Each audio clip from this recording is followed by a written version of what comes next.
Oh, cool. Cool. Did it work? Okay, I'm gonna check.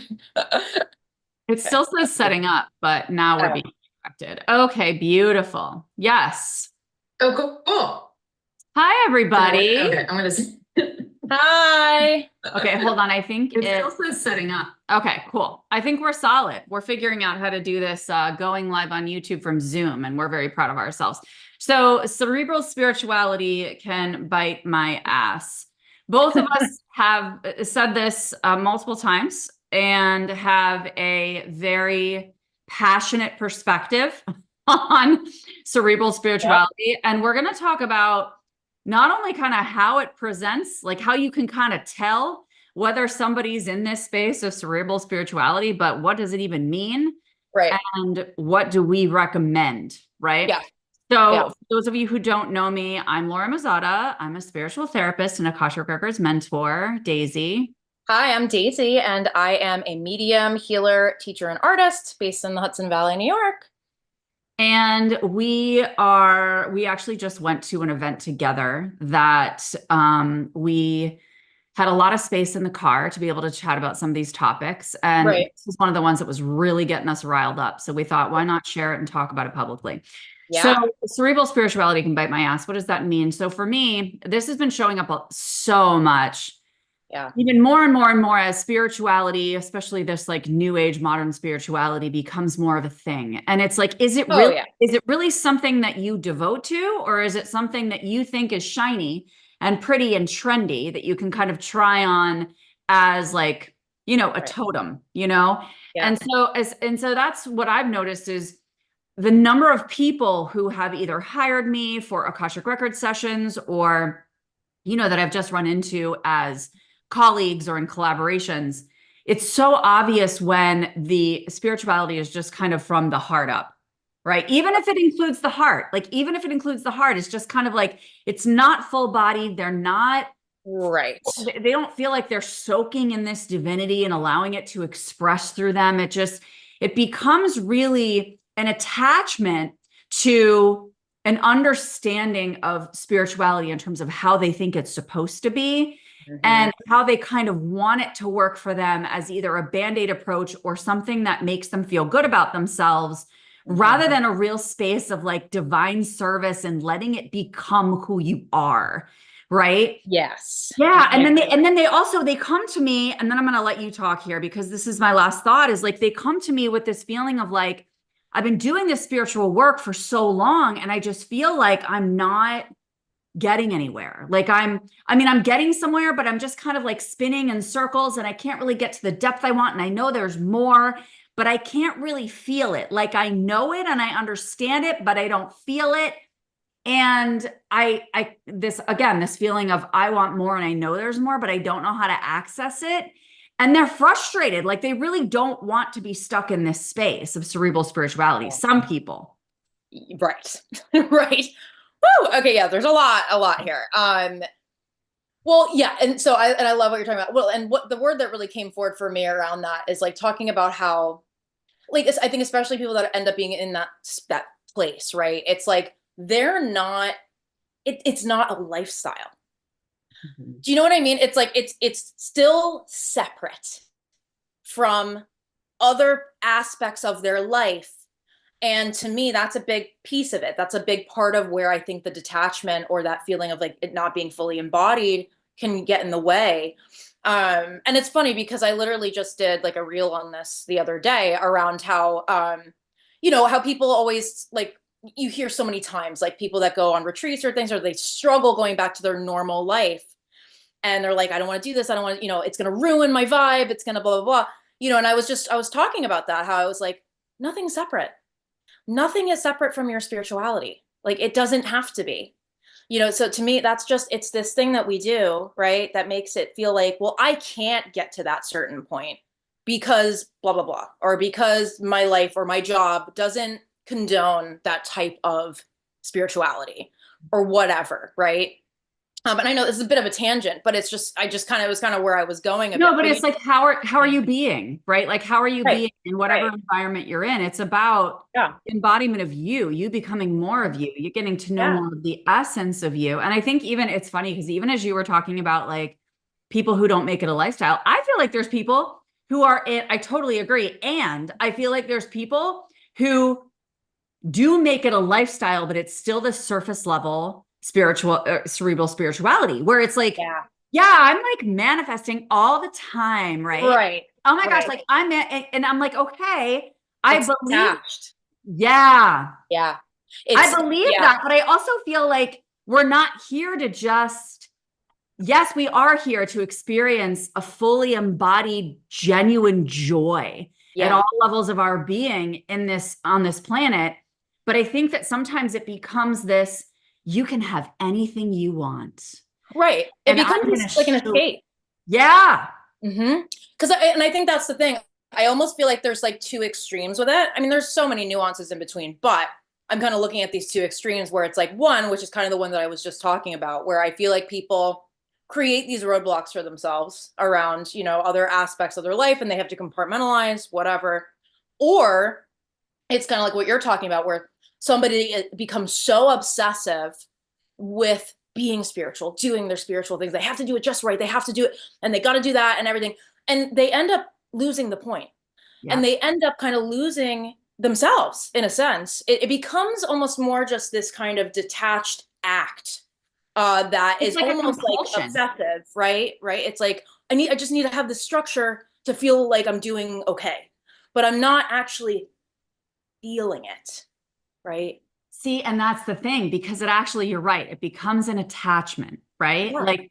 something that's it's like compulsive and it's still Yeah. this external thing that Mhm. they're holding on to feel better about themselves. Whereas at the end of the day, when you're really absorbing the depths of your spirituality, sometimes it doesn't make you feel good all the time, No. right? And that's I know that that's talked about a lot with like incorporating shadow work and stuff like that, but no, I agree. It becomes this like, what can I get from it? And it's still a get from the universe instead of a deep, intimate, anchored relationship.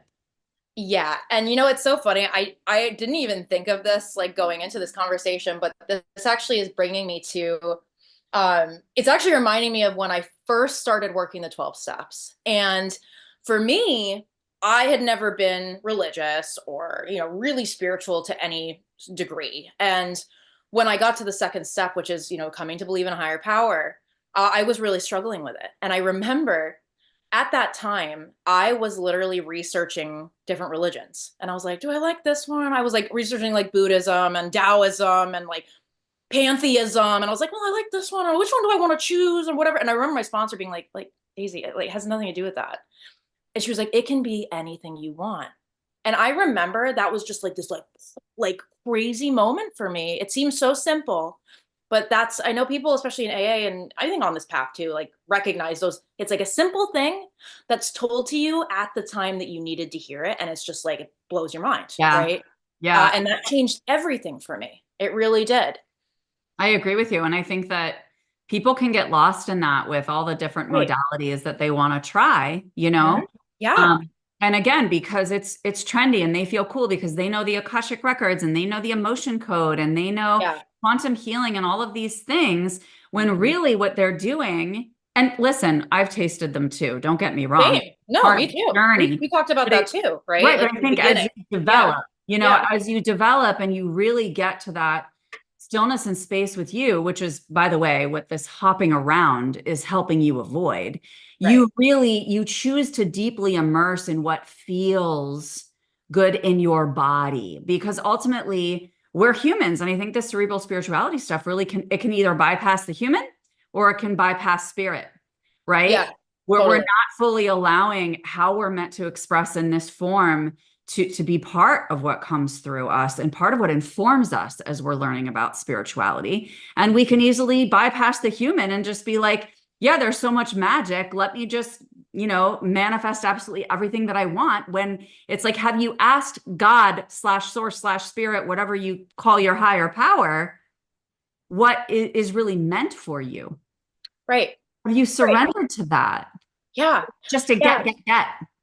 Yeah, no, and like, and this is even also, again, just connected to that time in my life that is just bringing me to it where, once I had gotten past that one thing of like, okay, this can be whatever I want. And then I was like, okay, whatever.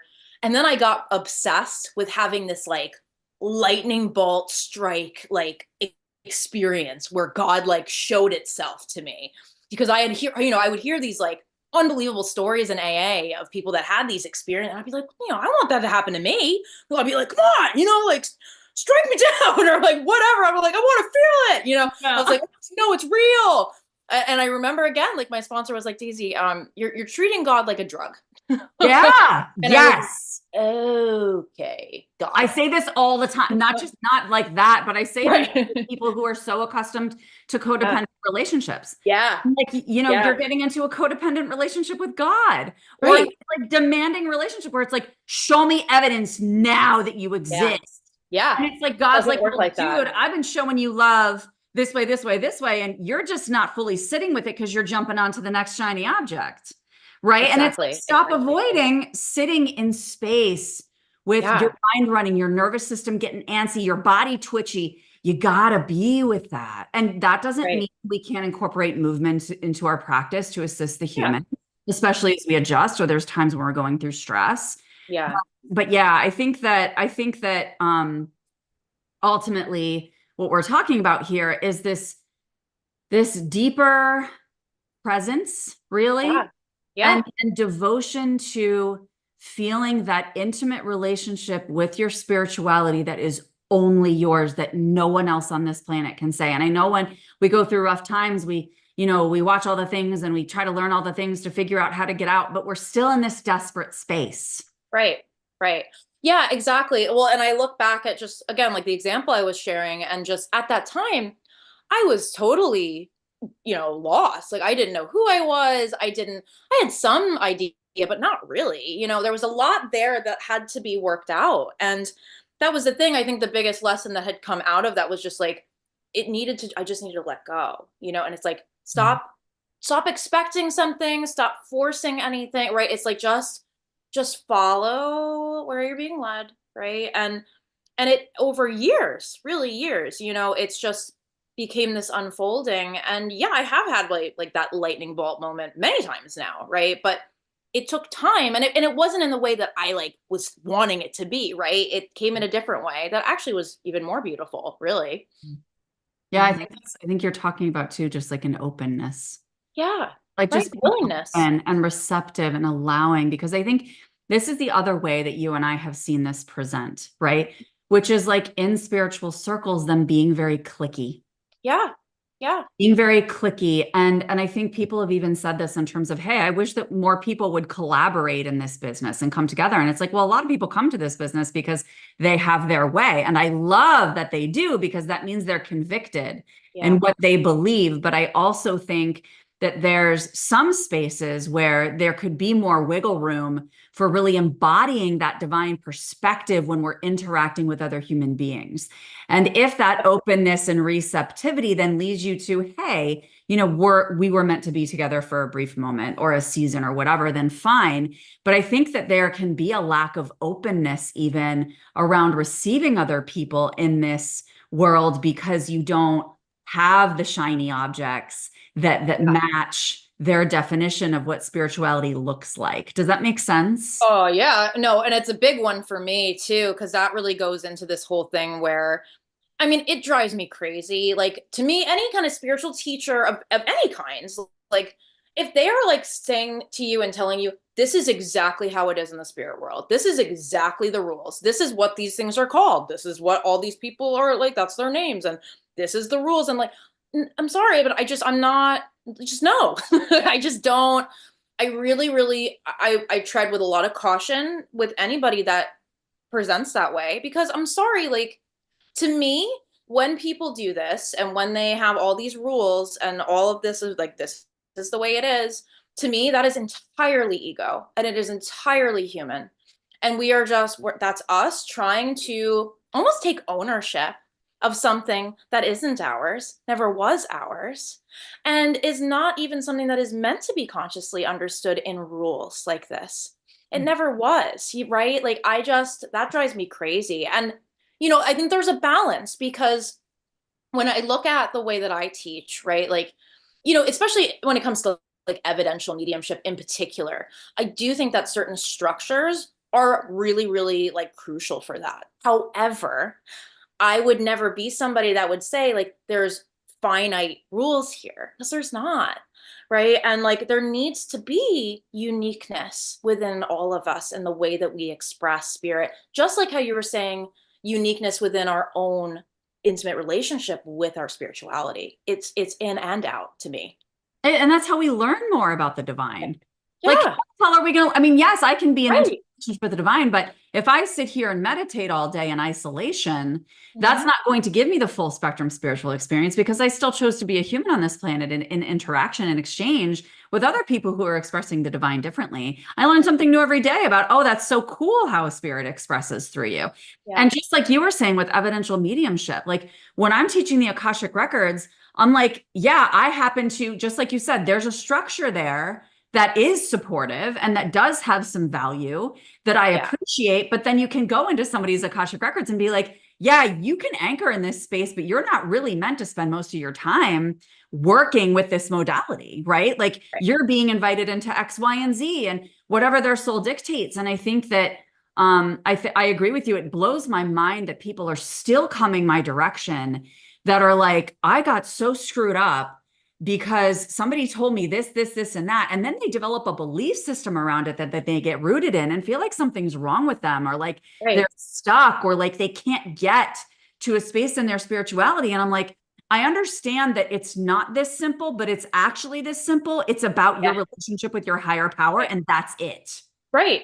Right. It Yeah. literally, yes, it's so true. And again, it's just funny to me how many parallels this goes with like AA for me. But again, because they always say that too. They're like a simple program for complicated people.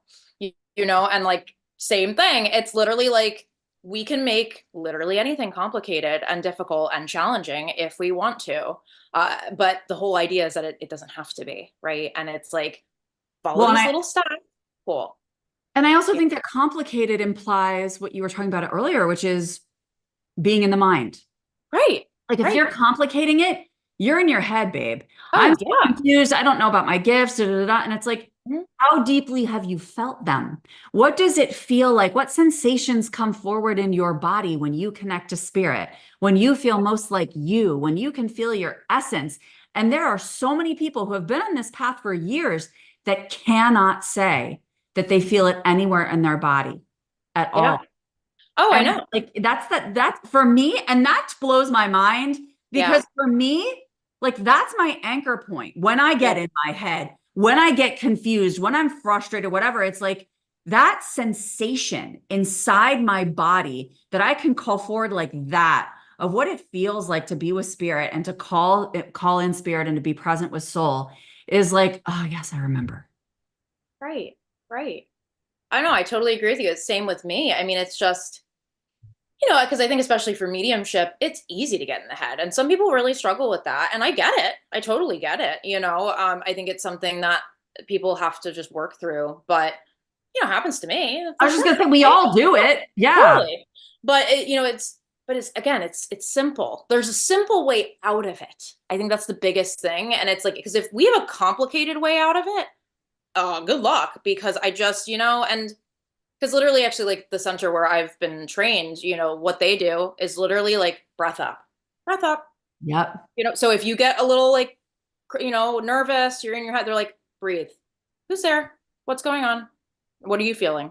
That's it. Just be present with Right. it, Just right? It's breathe. just it's about Yeah. presence with your Yeah. body, presence with your Yeah. breath, presence with even as a witness to your mind without getting Right. engaged in all the narratives, right? Yeah. Presence with soul. And that's what the vast majority of humans avoid.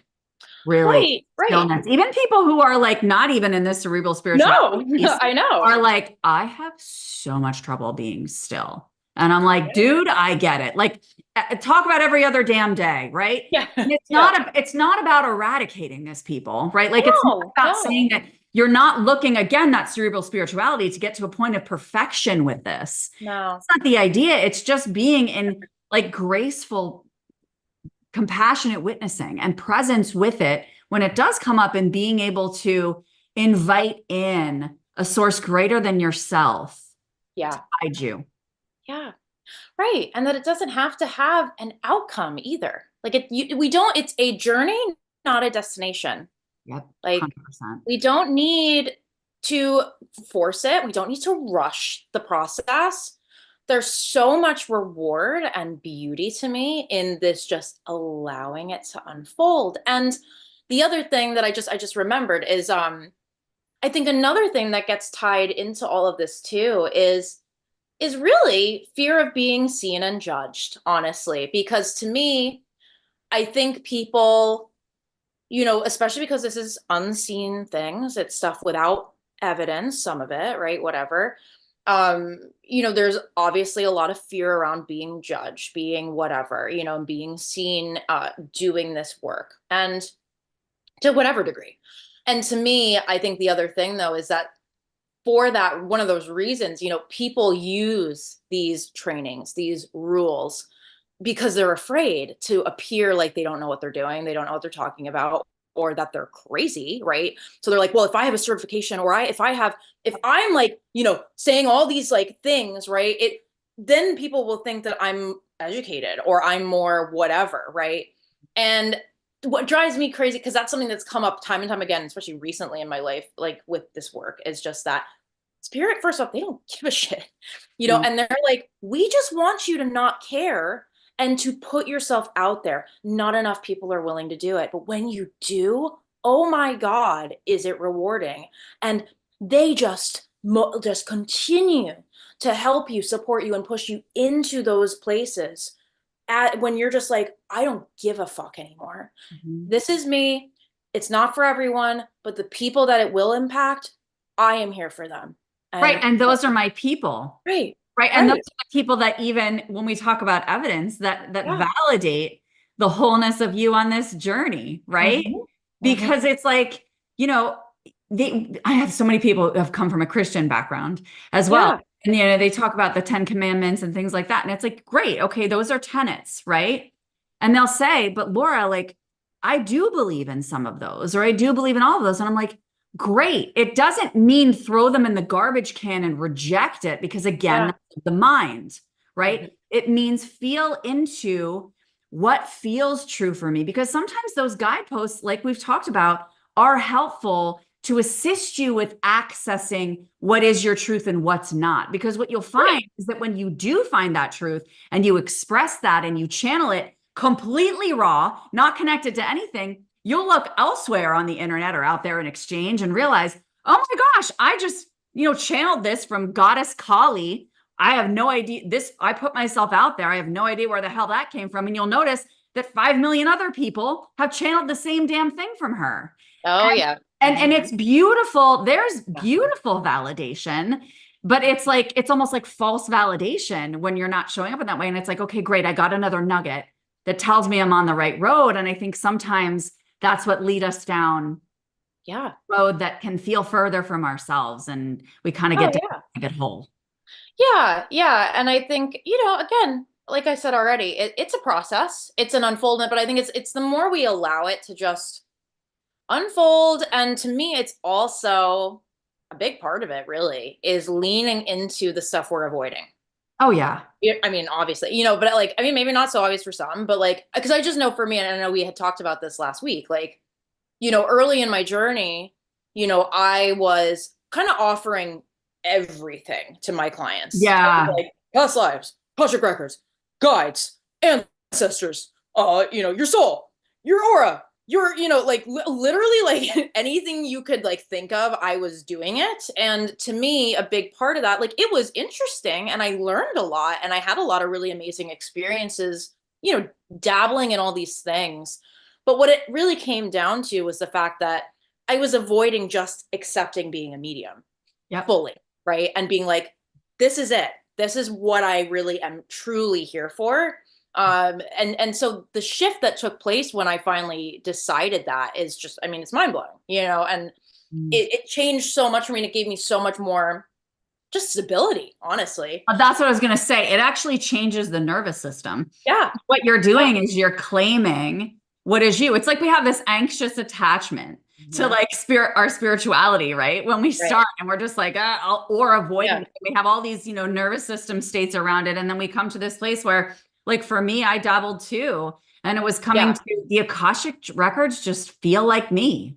They Right. they just Exactly. feel right. It's where I soar. It's so Yeah. natural. It's easy. It's on point, right? Right. And so Right. but that doesn't mean that you're closed off to people who might not be a fit for mediumship. And it doesn't mean Right. that I'm closed off to people who are not a fit for the Akashic records, but it's when Yeah. we decide and we claim this is who I am and I decide to be demonstrative about it and I'm not Yep. going to hide about it. Yeah. That opening appears and more of what's aligned shows up. And I also loved what you were saying about just the journey, right? And it Yeah. not being a destination, because that is a huge highlight around patience. And a Oh, lot yeah. of times we get in our heads because our nervous systems are dysregulated. Yep. And that just shows you're in this like restless, kind of itchy space of I gotta. Right. And Right. and what's funny is that the spiritual work is nervous system regulation, right? Yeah. Like it's a whole embodied process. Yeah. Yeah. Yeah. And just for me, out of like, because I definitely used to do that too way more, where it was very forced in a lot of ways, or I would like tell myself I have to sit in trance, every single day or whatever. Like, I have to do this every week. I have to, and like, yes, consistency is great. But to me, it shouldn't be consistency that feels like annoying, you know? And I also think it's consistency on your own terms, because for me, Right. I Right. am consistently connected to spirit Yeah. all day, every day. Mhm. What that looks like looks completely different every day. Exactly. Sometimes it means Yeah. being in deep presence with my children. Right. Sometimes it means I'm journaling. Sometimes it means I'm out in nature. Sometimes I'm meditating. Sometimes I'm channeling, And so I Yeah. think it's the devotion again to the relationship, the Yeah. simplicity of your unique relationship and allowing that connection to inform how it's expressed. And that could shift on a day-to-day basis. But your Yes. source point of connection is what you really feel into and claim. And that's where you get that solidity that you're talking about. Yeah, Yeah, exactly. Exactly. beautiful. Okay. Is there anything else you want to share on this before we close up? Oh man, I mean, I feel like we covered a lot. I Yeah. feel like we're pretty good with it, man. I mean, I think again, it's just obviously write in the comments, you guys, if anything comes up around this, we're always happy to discuss it more. But I think ultimately, like I said, I mean, this has been a long, I mean, really, if I think about it, it's been like, well, lifetime, but in the past 10 years, is really where this process began for me and has unfolded. So think about that. I mean, 10 years is a long time, and so that, and I try to tell people that again, like, especially like people that I mentor when they're like, oh my God, I'm not getting it. And I'm like, how long have we been doing this? Yeah. Like, it's literally fine, it's, Yeah. and timing. I trust timing now. Yes. I have moments, but overall in this journey, that's one of the biggest things I've gained, right? Is even if it doesn't match society's timeline, other people's timeline, it's right for me. Yeah. And You it's a know? seed, right? It's a Yeah, seed for your own, and it will grow if it's meant, and it right. will arrive when it's meant. I totally agree with you. And you can call it a surrender piece, but I don't even know if I'd look at it as surrender, as I just look Yeah. at it as trust. Yeah. Like Exactly. trust. I trust that relationship with spirit. And it's just like if you're in a relationship, like, yeah, some people meet somebody and then they get married in 3 weeks. Sure, that happens and it works great. But a lot of the time we connect with people and it takes time to develop Right. relationships and a really sustained intimacy. And we're doing the same thing with source, by the way, who's unseen, Yeah. right? And Yeah. always evolving into different forms and expressing in different ways. And it's patience and presence with that relationship and trusting that it's going to grow. Yeah. Yeah. Yeah. All right, friends. So reach Amen. out to us if you have any questions. And thank you for being here. And we'll see you soon. Bye, Bye. guys. Bye.